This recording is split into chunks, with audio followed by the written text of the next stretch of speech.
다음 주일은 기독교인들에게 가장 소중한 부활절을 맞이하게 됩니다. 여러분, 우리는 십자가 지신 주님 때문에 부활의 승리를 거두어야 되고 부활의 삶을 살아야 되고 부활의 영생을 누리는 주의 자녀들이 되어야 될 줄로 믿습니다.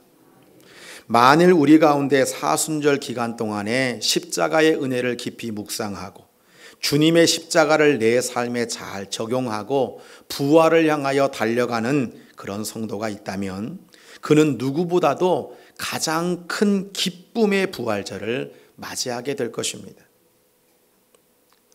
부활절 칸타타를 위해서 찬양대가 정말 열심히 하나님을 찬양하며 준비하고 있다면 이들은 부활의 찬양으로 말미암아 행복을 얻게 될 것입니다.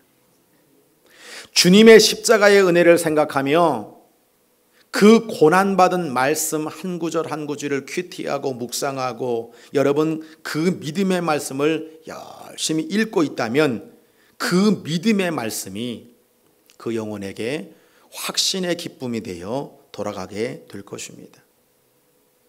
주님이 주신 그 고난을 다시 한번 생각하며 내가 십자가에 동참하는 마음으로 봉사를 하고 나눔을 실천하고 있다면 여러분은 분명 주님이 크게 웃으시는 모습을 보게 될 것입니다.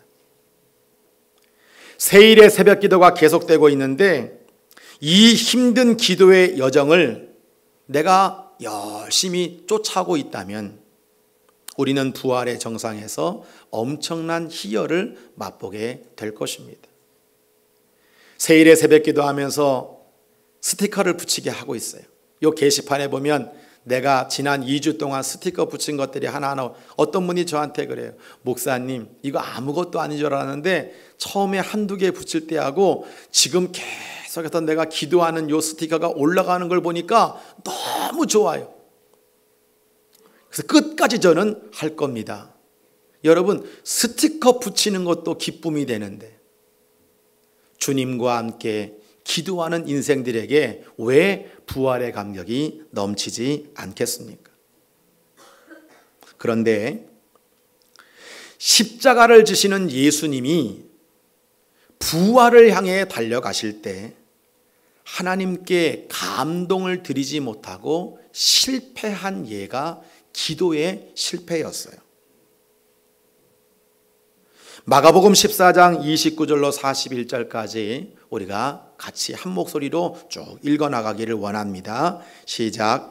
베드로가 여짜오되 다 버릴지라도 나는 그리하지 않겠나이다. 예수께서 이르시되 내가 진실로 내게 이르노니 오늘 이 밤 닭이 2번 울기 전에 내가 3번 나를 부인하리라. 베드로가 힘있게 말하되 내가 주와 함께 죽을지언정 주를 부인하지 않겠나이다 하고 모든 제자도 이와 같이 말하니라. 그들이 겟셋마네라 하는 곳에 이름에 예수께서 제자들에게 이르시되 내가 기도할 동안에 너희는 여기 앉아있으라 하시고 베드로와 야고보와 요한을 데리고 가실새 심히 놀라시며 슬퍼하사 말씀하시되 내 마음이 심히 고민하여 죽게 되었으니 너희는 여기 머물러 깨어 있으라 하시고 조금 나아가사 땅에 엎드리어 될 수 있는 대로 이 때가 자기에게서 지나가기를 구하여 이르시되 아빠 아버지여 아버지께는 모든 것이 가능하오니 이 잔을 내게서 옮기시옵소서. 그러나 나의 원대로 마시옵고 아버지의 원대로 하옵소서 하시고 돌아오사 제자들이 자는 것을 보시고 베드로에게 말씀하시되 시몬아 자느냐 내가 한시도 깨어 있을 수 없더냐 시험에 들지 않게 깨어 있어 기도하라. 마음에는 원이로되 육신이 약하도다 하시고 다시 나아가 동일한 말씀으로 기도하시고 다시 오사 보신즉 그들이 자니 이는 그들의 눈이 심히 피곤함이라. 그들이 예수께 무엇으로 대답할 줄을 알지 못하더라. 3번째 오사 그들에게 이르시되 이제는 자고 쉬라. 그만 되었다. 때가 왔도다. 보라 인자가 죄인의 손에 팔리느니라. 여러분 다 저를 보세요. 오늘 이 말씀을 보면 예수님은요 12명의 제자를 세 그룹으로 나누세요. 한 그룹은 12명인데 이 12명 데리고 겟세마네 가셔서 예수님 뭐라고 말씀하시냐면 너희는 여기 앉아 있으라 그랬어요. 앉아 있기만 해라. 9명에게. 그리고 베드로와 야고보와 요한 요 핵심 3명의 제자들을 데리고 더 깊은 겟세마네 동산 안으로 들어가셔서 주님께서 기도하시면서 그들에게는 뭐라고 말하냐면 너희는 여기 머물러 깨어 있으라 그랬어요. 점층법이죠. 앉아 있으라가 아니라 이들에게는 깨어 있으라 그러셨다고요. 그리고 예수님이 수제자라고 말씀하시는 베드로가 있는데 나중에는 베드로에게 오셔서 뭐라고 말씀하냐면 시몬아 자느냐? 내가 1시간도 깨어 있을 수 없더냐? 시험에 들지 않게 깨어 있어 기도하라 그랬어요. 우리 예수님께서 베드로에게 시몬이란 말하고 있는 뜻이 굉장히 오묘한 거예요, 여러분.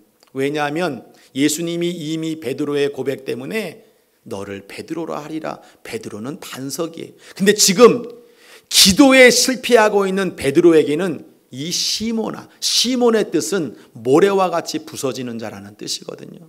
이 모래같이 부서지는 놈아라는 거예요.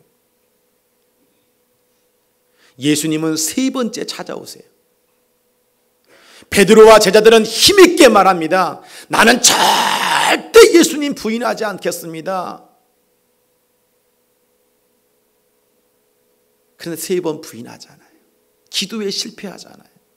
예수님은 좀 제발 기도에 승리하기를 원해서 3번까지 찾아와서 시험에 들지 않게 깨어있어 기도하라 그렇게 말씀하시는 이 주님의 말씀을 우리가 발견하게 되는 거예요. 결국 베드로는 예수님 부인하지 않겠다고 실컷 말해놓고 예수님께 감동드리지 못하고 기도에 실패하는 모습을 우리가 보고 있단 말이에요. 성도 여러분, 아는 것과 사는 것은 정말 큰 차이가 있어요. 믿는 것과 순종하는 것은 큰 차이가 있어요. 너희가 나를 위해 한시도 깨어 있을 수 없더냐? 주님과 함께 기도해야 한다는 것을 아는 것하고 주님과 함께 기도하며 사는 것은 너무나 큰 차이가 있단 말이에요. 기도에 실패했던 그들은 결국 부활하신 주님 앞에서 부활의 기쁨을 누리지 못하고 어두운 방에서 벌벌 떨고 있는 제자의 모습으로 우리에게 알려지고 있잖아요. 부활하시는 예수 그리스도께 기도의 감동을 드리지 못하고 있는 기도의 실패자들을 우리가 만나보게 되는 거예요. 대신방을 갔더니 제가 각 가정마다 하나님께 감동드리며 살아온 것이 어떤 것이 있습니까? 그랬더니 갑자기 우리 나이 드신 김동철 집사님이 갑자기 신방 예배 드리다가 밖으로 나가더니 여러분 공책 두 권을 이렇게 뒤에 숨겨가지고 가져오더니 저한테 주시는 거예요. 이게 뭐예요? 더 웃으셔. 여러분 우리 김동철 집사님은 말을 잘 못하세요. 그래서 우리가 지난번 놀러 갔을 때 이 말을 잘 못하시는 김동철 집사님이 사랑은 언제나 오래 참고 사랑은 언제나 온유하며 이 찬양할 때 너무 제가 감동을 받아서 찬양 1등 줬잖아. 근데 그 공책 두 권이 뭔가 해가지고 가져와가지고 펴봤더니 거기는 당신이 말은 못하지만 거기에다가 예수님께 기도문을 빼곡하게 적어 놓으셨더라. 우리 목사님 목회 잘하게 해주세요. 대광교회 부흥시켜 주세요. 불쌍한 김순례 집사 치유해 주세요. 그러면서 그 공책에다가 말 못하지만 표현해 놓은 그 기도문이 저에게 얼마나 얼마나 감동이 되는지. 여러분 대광교회에서 미사역으로 대표기도 잘하고 여러분 기도만 시키면 술술 나오는 말 잘하는 사람보다 말 못하는데 기도로 감동을 드리고 있는 그 집사님의 기도 수첩이 저에게는 얼마나 큰 은혜가 된지 몰라요. 여러분 주님을 한번 생각해 보세요. 주님은 지금 십자가 지는 길 앞에서 고민하십니다. 오죽했으면 내 마음이 심히 고민되어 죽게 되었습니다. 나 너무 고민돼서 이 십자가 앞에 죽게 되었습니다. 하나님은 모든 거 알 수 있잖아요. 할 수만 있거든 이 잔을 내게서 좀 옮겨주세요. 그렇게 하나님 앞에 기도했지만 그 예수님의 기도의 마지막은 나의 원대로 마시옵고 아버지의 원대로 하옵소서. 기도에 실패하는 제자들의 모습과는 달리 예수 그리스도는 기도로 승리하여 하나님께 감동을 드리게 된 줄로 믿습니다. 십자가를 진다는 것이 어려운 것은 아시지만 그것을 이겨내시면서 십자가 지는 삶을 사셨어요. 하나님의 뜻을 믿는 것만이 아니라 예수님은 순종함으로 말미암아 그렇게 승리하셨다는 거예요. 고난주간을 앞에 놓고 있습니다. 아는 것과 사는 건 달라요. 믿는 것과 순종하는 건 달라요. 여러분에게 귀한 선택과 결단이 있게 되기를 바랍니다. 이러한 제자들의 기도 실패와는 달리 부활하신 예수님께 감동을 드리는 사건이 있었어요. 그건 뭐냐면 예수님의 십자가가 부활로 이어질 때 가장 크게 예수님께 감동을 드렸던 것은 마리아의 향유 부어 드림이었습니다. 이것은 십자가 지시는 유월절 엿새 전에 일어난 일이고요. 이튿날 종려나무 가지를 가지고 예루살렘에 입성하시는 주님을 맞이하고 있으니까 여러분 향유를 부어드린 이 사건은 딱 2016년 오늘쯤에 일어난 거예요. 저는 이 부활절을 맞이하면서 오늘 저와 여러분이 하나님 앞에 부활절이 너무 감사하다, 부활이 너무 귀하다, 부활의 은혜가 너무 크다라고 그렇게 여러분 우리가 하나님 앞에 감사를 표현하게 될 때에 형식적인 모습이 아닐까? 그저 매년 부활절 주보에 헌금 봉투 들어있네, 내가 생각한 대로 그저 부활절 감사하고 말아야지.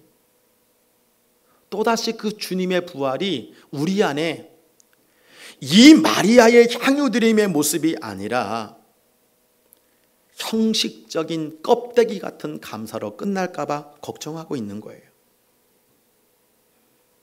오늘 정말 우리 교회 안에 바로 2016년 바로 오늘 같은 이 시점에 마리아가 향유를 부어드린 그 모습이 우리 대광교회 성도들에게 감동이 되고 실천이 되어지는 그런 아름다운 모습이 우리 가운데 일어나기를 소원합니다. 따라합시다. 다시 살리신, 다시 한번 다시 살리신 은혜를 깨닫는 사람이 향유를 부어드릴 수 있습니다. 할렐루야. 마리아는요, 다시 살리신 은혜가 얼마나 큰지를 깨달은 여인이었어요. 왜냐하면 우리가 12장 읽습니다만 11장 내용이 뭐냐면 마리아의 오빠 나사로를 살려주신 사건이 나오는 거예요. 예수님 부활하기 전에 예수님이 마지막으로 행하신 이적이 바로 죽은 나사로를 살려주신 거예요. 그러니까 이 마리아는 다시 살려주신 은혜가 얼마나 큰지를 알고 있는 거예요. 또한 이것의 평행본문인 누가복음 7장을 보면 이 마리아를 죄를 지은 한 여자라고 표현해 주고 있어요. 누가복음 7장 47절 우리 다 함께 같이 읽습니다. 시작. 이러므로 내가 네게 말하노니 그의 많은 죄가 사하여 줬도다. 이는 그의 사랑함이 많음이라. 사함을 받은 일이 적은 자는 적게 사랑하느니라. 여러분, 죄 많은 이 마리아가 예수님 발 앞에 와서 옥합을 깨트리는 거예요. 예수님이 그 옥합을 다 받으시고 말하는 겁니다. 이 여자에게 너의 많은 죄가 사하여 줬도다. 그러시면서 너가 사랑함이 많구나. 은혜 받은 것이 크기 때문에 사랑함이 많구나 말씀하시며, 사함을 받은 일이 적은 사람은 적게 사랑할 수밖에 없다고 주님께서 말씀하시고 있잖아요. 이 여인은 오라비가 다시 죽은 가운데 살아났던, 자기가 죄가 너무나 많은데 예수님 때문에 용서를 받았던 주님의 사랑과 은혜가 깨달아졌기 때문에 옥합을 깨트릴 수 있었던 것입니다. 결국 주님으로부터 받은 은혜의 눈이 띄어지는 사람이 주님께 감동을 드리는 보답을 할 수 있는 것입니다. 사실은 오늘 제가 이 자리에 우리 교인 하나를 세워서 간증을 좀 시키려고 했어요. 그래서 간증문도 다 작성해서 읽으시면 됩니다. 그렇게 부탁을 했는데 도저히 못 하시겠대. 그러면서 저와 같이 간증문 그렇게 정리하시고 목사님이 대신 얘기하시면 그거는 제가 허용하도록 하겠습니다. 제가 여러분들에게 그 집사님의 간증을 이야기해 드리려고 합니다. 아마 여러분들이 잘 모르시는 집사님일 수 있을 거예요. 이분은 2015년 대광교회에 등록하셨어요. 오랜 시간 동안 남미 파라과이에서 이민 생활을 하시다가 이 신장에 문제가 생겨서 연대 세브란스 병원에서 신장 이식을 받고 대우 아파트 사시는데 몸이 건강해질 때까지 지금 집에서 요양하는 그런 분이세요. 이 투병 생활을 할 때 고백을 들어보면 걷지도 못할 만큼 너무 힘들어서 집에 한번 올라갈 때마다 몇 번씩 쉬지 않으면 안 되는 그런 아픈 몸을 가지고 계셨어요. 목전에 대광교회가 있지만 제가 그 집에 신방을 가보니까 진짜 창문에 여러분요, 우리 교회가 그냥 다 보여. 심지어 우리 교회 안방이 다 보여. 다 보이는 그 위치에 사시더라고. 그런데 대광교회를 못 온 이유는 대우 아파트에서 여기 언덕까지도 하는 요 길을 여러분 걸어 올라오기가 너무 힘들어서 몇 년 동안 예배 못 드리다가 이번에 대광교회에 등록했다고. 그러면서 그 집사님은 지금 너무나 감사하고 날마다 은혜의 삶을 살고 있다고 고백하고 있습니다. 그분이 지금 이 자리에 있어요.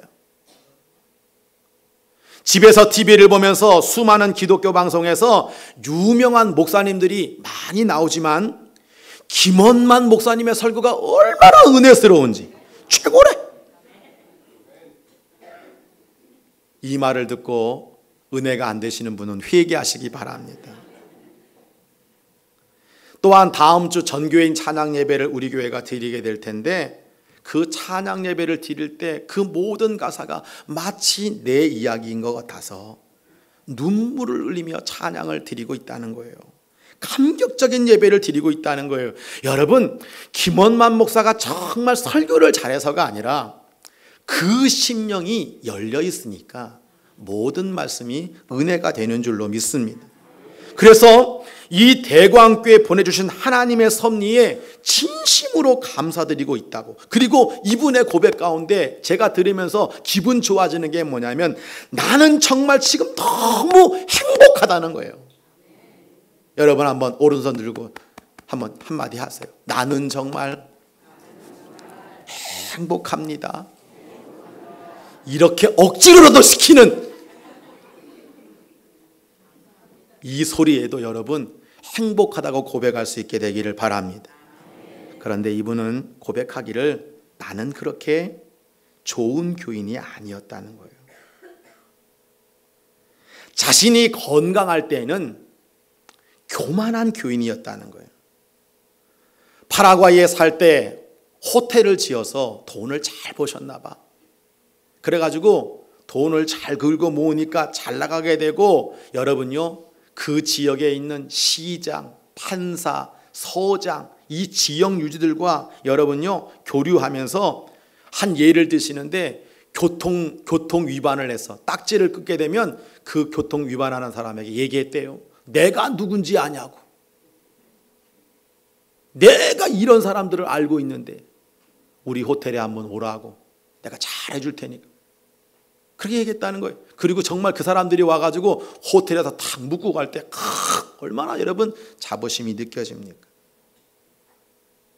더군다나 자녀들이 미국의 아이비리그, 뉴욕 대학에 다 원정 유학을 시키고, 그러니 자신의 모습은 정말 파라과이만이 아니라 아르헨티나, 브라질까지 원정 골프 치러 다니고, 교회는 다니기는 다니지만 어떻게 보면 신앙생활이 그렇게 뜨겁지도 않고 하나님을 기쁘게 섬겨드리지 못하는 그런 모습을 가지고 사는 모습이 교만한 자신의 모습이었다고 고백하는 거죠. 그런데 자기 인생을 다시 돌아보는 계기를 만나게 된 거예요. 그게 바로 신장이 망가져서 이식받지 않으면 죽을 수밖에 없는 처지에 놓이게 되었을 때,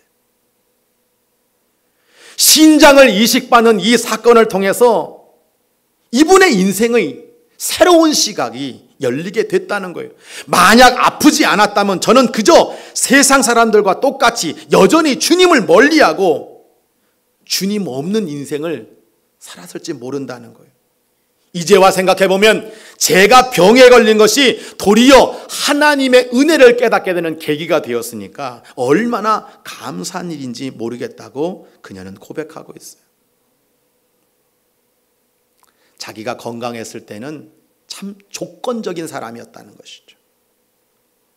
남이 해주는 만큼 내가 해주고, 남이 하는 짓을 보고 그렇게 나도 행동하는 이기적인 생활을 했다는 것입니다. 그런데 연대 세브란스에서 신장을 이식받게 되었을 때 아무런 조건 없이 자기에게 신장을 내어주는 그 뇌사자를 만나면서 자기는 하염없이 울었다는 거예요. 그분은 32세의 임산부였대요. 뱃속에 아기를 가지고 있어요. 그 부모님도 신실한 믿음의 사람이고 이분도 하나님을 잘 믿는 사람인데, 죽으면서 아낌없이 신장을 8명에게 모든 장기를 다 나눠주고 돌아가시는 그 모습 앞에 내 자신의 모습이 보이더라는 거예요. 내가 인생을 잘못 살았구나. 내가 참 잘난 척하며 살았구나. 그렇게 교만했던 자신을 착한 집사로 알고 자기에게 아무런 조건 없이 그 신장을 내어주는 그 사건 앞에 여러분 은혜의 눈이 띄어지고, 무조건 사랑을 만나는 순간 그제서야 눈이 열리게 되었다는 고백을 하고 있다는 거죠. 옛날에는 자기밖에 몰랐던 자신의 모습이 다른 사람의 입장을 헤아릴 수 있는 사람이 됐다는 거예요. 옛날에는 나만 힘든 줄 알았는데 나를 간호하는 남편도 참 힘들었겠구나 알게 되고, 이제 우리 집사님의 고백처럼 나는 다시 태어났습니다. 다시 태어나고 나니까 인생을 대하는 태도, 인생을 바라보는 생각, 모든 자세가 달라지게 되었다. 그래서 이 집사님은 모든 게 새로워요, 목사님. 모든 게 감사해요. 제가 살아있다는 것만으로도 얼마나 행복하고 감사한지 몰라요. 그래서 저는 지금 너무나도 행복합니다라고 고백하고 있는 것입니다. 성도 여러분, 조건적인 인생이 무조건적인 사랑을 만나면 인생의 시각이 달라지는 거예요. 32세의 임산부가 나에게 아무런 조건 없이 신장을 줘서 내가 살 수 있다? 얼마나 감동입니까? 그런데 예수님이 우리에게 지신 이 십자가의 사랑이라고 하는 것은 더 무조건적이거든.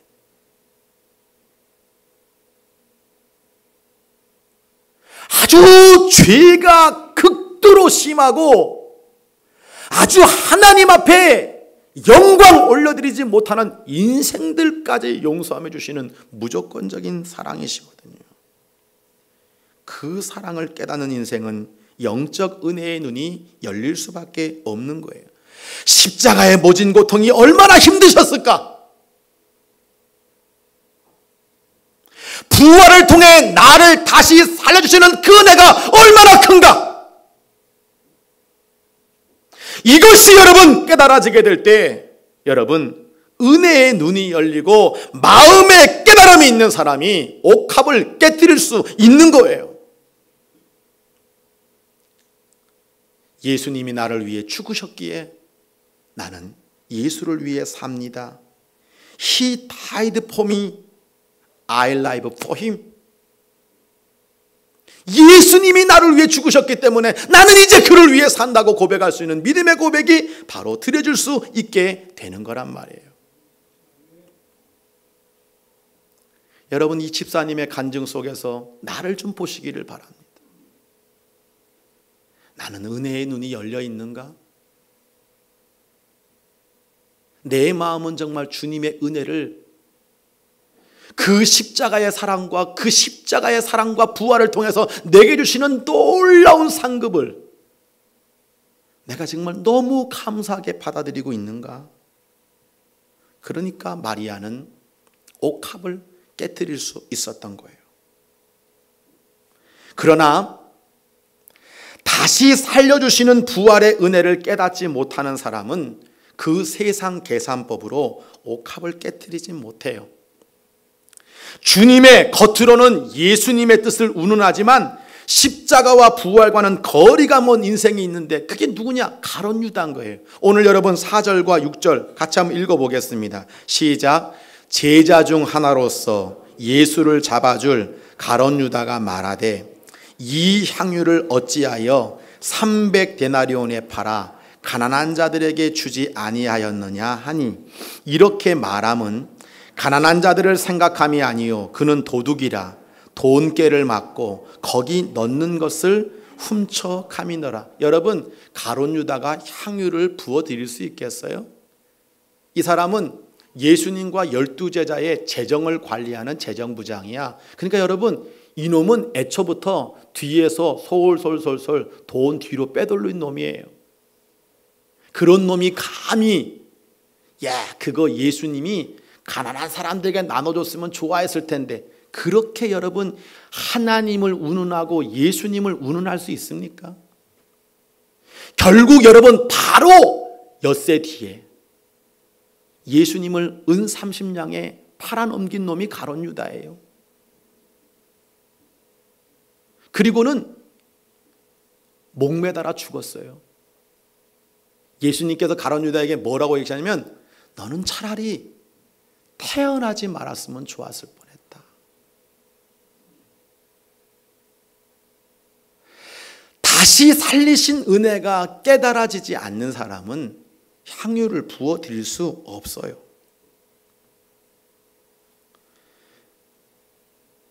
그런데 마리아는 향유를 부어 드림으로 예수님의 십자가를 성스럽게 만들었어요. 나사로는 오늘 본문에 나오는데, 오늘 본문에 계속 나사로를 죽은 자 가운데서 살리신 나사로, 죽은 자 가운데서 살리신 나사로. 나사로는 바로 그런 사람이야. 그 나사로는 자기를 죽었는데 살려주신 그 은혜가 너무 고마우니까 나사로의 삶은 서 있는 것만으로도 전도야. 많은 사람이 나사로를 죽이려고 해. 왜 죽이려고 합니까? 예수님 증거하니까 나 살렸다 이거예요. 죽이려고 하는 거예요. 근데 나사로 모습을 보면 많은 사람이 예수를 믿는 거예요. 나사로는 나중에 저 살람이라는 섬에 가도 죽어요. 예루살렘에서 터키에 있는 여러분 그 섬에 가도 죽을 때 얼마나 먼 거리를 다니며 그는 일평생 동안 나를 살려주신 그 은혜가 너무 귀하니까 전도한 거예요. 많은 생명을 여러분 구원시킨 모습을 가지게 됐단 말이죠. 오늘 본문에는 바로 이어서 어린 나귀 새끼를 타고 예루살렘에 올라가시는 이 주님을 무리들이 종려나무 가지 흔들면서 예루살렘 입성하시는 왕 되시는 예수님을 찬양하는 모습이 나오잖아요. 여러분, 마리아도 그렇고 나사로도 그렇고 이 무리들도 그렇고 나도 모르는 사이에 어느 팀인가 하나님께 감동을 드리는 사람이 되어 있더라는 거예요. 오늘 마지막 16절을 같이 읽습니다. 시작. 제자들은 처음에 이 일을 깨닫지 못하였다가 예수께서 영광을 얻으신 후에야 이것이 예수께 대하여 기록된 것임과 사람들이 예수께 이같이 한 것임이 생각났더라. 여러분 이 말씀 가만히 보면 기도에 실패해서 감동을 못 드렸던 그 제자 베드로 부인하고 나중에 여러분요 예수님이 부활하고 승천하시고 다 일 끝나고 나니까 그제서야 왜 마리아가 그때 향유를 부어드렸는가. 예수님의 창사를 예비한 거구나. 나사로는 얼떨결에 살았어. 무리들 저것들이 미쳤나? 왜 갑자기 예수님한테 종려가지 흔들고 그러고 앉았나? 나중에 보니까 왕으로 입성하시는 예수님을 찬양하게 만드신 거예요.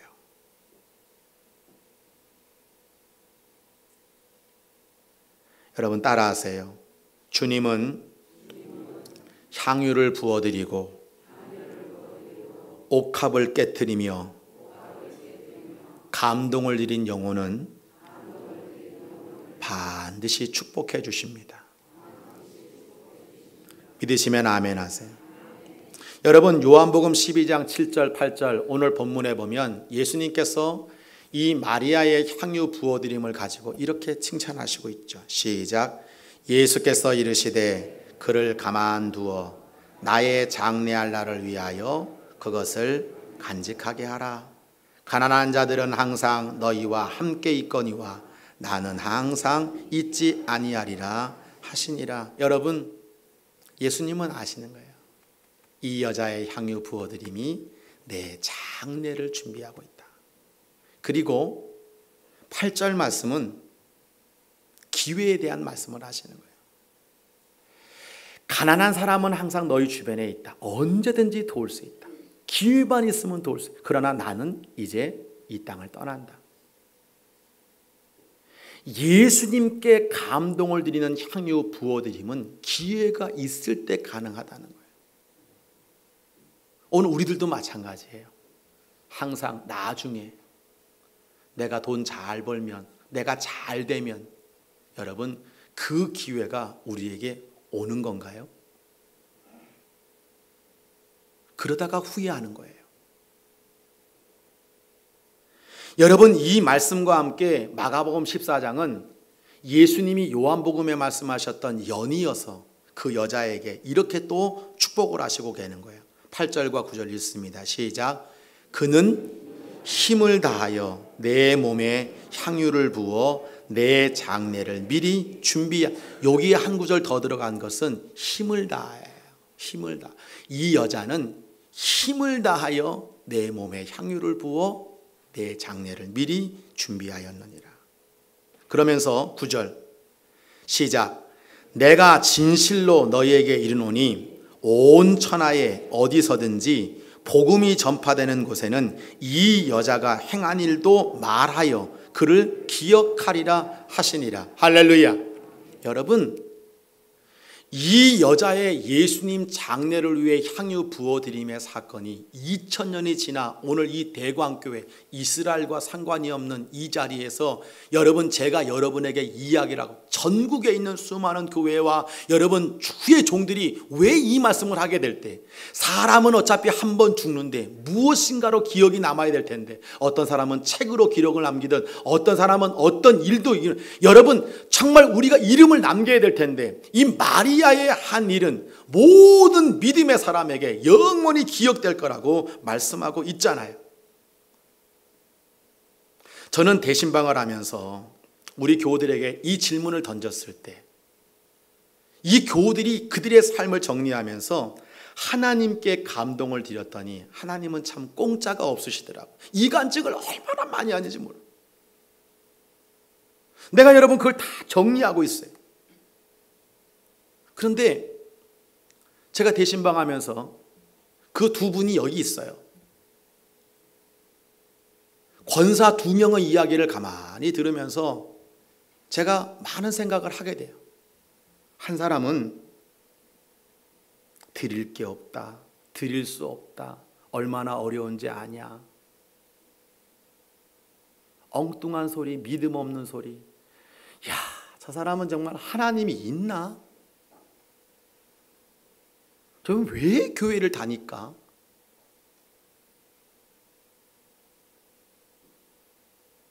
내가 구체적으로 얘기를 못 하겠어요. 근데 이 자리에 있는 또 한 권사님은 20년 전부터 정말 소리 없이 묵묵하게, 20년 전부터, 대광교회 20년 전부터 묵묵하게 자기 자식,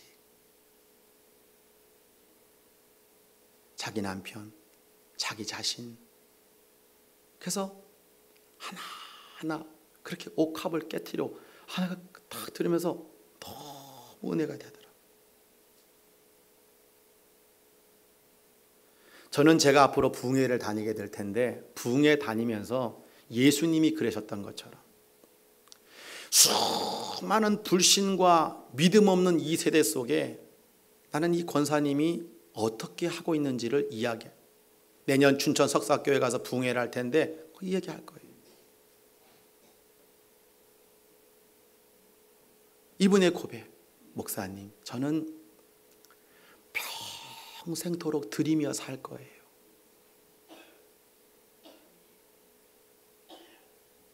제 마음에 감동이 와요.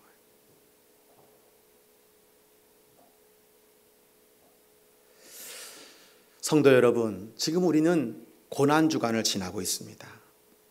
다음 주는 부활절을 맞이하게 돼요. 오늘 우리는 읽은 본문을 통해서 기도의 실패에서 감동을 드리지 못하는 베드로와 제자들의 모습을 보는 거예요. 3번씩이나 기회를 주고 깨어 있어라, 기도 좀 해라, 시험에 들지 않게 깨어 기도해라 말씀하지만 실패하는 제자들. 그러나 반면 2016년 바로 요 즈음, 바로 오늘이라는 요 즈음에 주님께 감동을 드렸던 마리아의 옥합 깨트림, 향유 부어드림의 모습을 보게 되는 거예요. 죽은 자 가운데서 살리신 나사로, 자기를 다시 살려주신 그 은혜에 전도로 보답하는 나사로의 모습을 우리가 보게 되는 거예요. 자기도 모르는 사이에 왕이신 예수님의 입성을 찬양으로 감동드리는 무리들을 우리가 보게 되는 거예요. 성도 여러분, 하나님께 감동드리는 기도의 성공자가 되세요. 향유 부어드림에 예수님께 감동드린 막달란 마리아의 그 예물과 헌신의 모습이 여러분 속에 회복되어 주시기를 바랍니다. 구원의 전도를 실천하는 부활절이 되시기를 바랍니다. 부활절 계란 바구니 우리 안 믿는 자녀들에게, 때로는 우리 교회 잃어버린 영혼들에게, 내가 꼭 초청하고 싶은 사람들에게 나사로가 그랬던 것처럼 그렇게 하나님 앞에 감동을 드리는 부활절이 되기를 소원합니다. 할렐루야. 제가 오늘 집사님의 간증을 여러분에게 들려드렸어요. 다 이 자리에 계세요. 그 집사님도, 그 권사님들도 다 이 자리에 있어요. 우리의 이야기예요. 은혜의 눈이 띄어지고 다시 살리신 그 은혜가 내 마음속에 여러분요 활짝 열리게 될 때 내 인생의 주인이 내가 되어 있고 모든 재물이 내 것이고 하나님이 하신 것이 아니라 우리는 그저 맨날 입만 벌리고 앉아서 다고 또 주세요, 또 주세요, 또 주세요. 입만 벌리고 있는 우리 자신의 모습이 여전히 주님과는 거리가 멀어. 오늘도 날씨가 너무 좋으니까 제 마음속에는 아이고 오늘 또 얼마나 많이 놀러 갔을까. 우리는 지금 주님을 향하여 기도의 시간을 가지고 고난주간에 세상의 시간이 아니라 하나님 원하는 카이로스의 시간을 살아야 되는데 우리는 지금 여러분요 여전히 그렇게 놀고 가다가 결국 나중에 죽음의 문제를 해결하지 못하는 불쌍한 인간으로 전락할 수밖에 없을 텐데 왜 오늘 우리들은 내 시간드림의 모습 속에, 내 재물드림의 모습 속에, 내 이 시테크와 채테크의 모습 속에 감동드리지 못한 채 기회도 없고 눈이 열려주지 못해서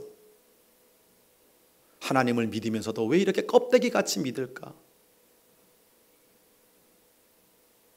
우리 자신을 주님의 십자가 앞에 돌아보면서